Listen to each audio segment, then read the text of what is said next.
Bugungi kunda ta'lim sifatini oshirish, pedagoglarning kasbiy mahoratini rivojlantirish hamda ular uchun munosib sharoit yaratish muhim vazifalardan biri hisoblanadi.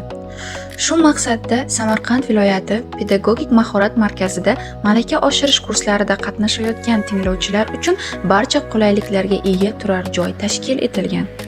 Mazkur turar joy pedagoglar uchun zamonaviy talablarga mos ravishda jihozlangan.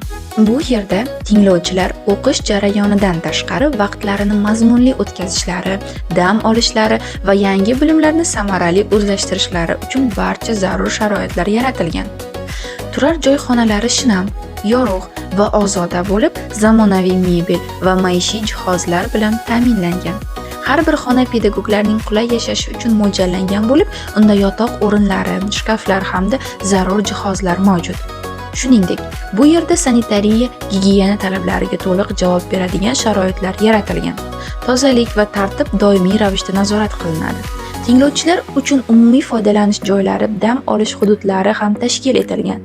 Bu kabi sharoitlar pedagoglarning malaka oshirish jarayoniga yanada katta motivatsiya bilan yondashishiga xizmat qilmoqda.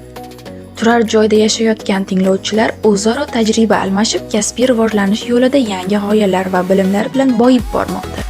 Samarqand viloyati Pedagogik mahorat markazida yaratilgan sharoitlar pedagoglarning bilim va ko'nikmalarini rivojlantirish bilan birga ularning samarali faoliyat yuritishi uchun mustahkam zamin yaratmoqda. Mazkur videorolik orqali siz markaz tinglovchilari uchun yaratilgan qulay turar joy sharoitlari bilan yaqindan tanishishingiz mumkin.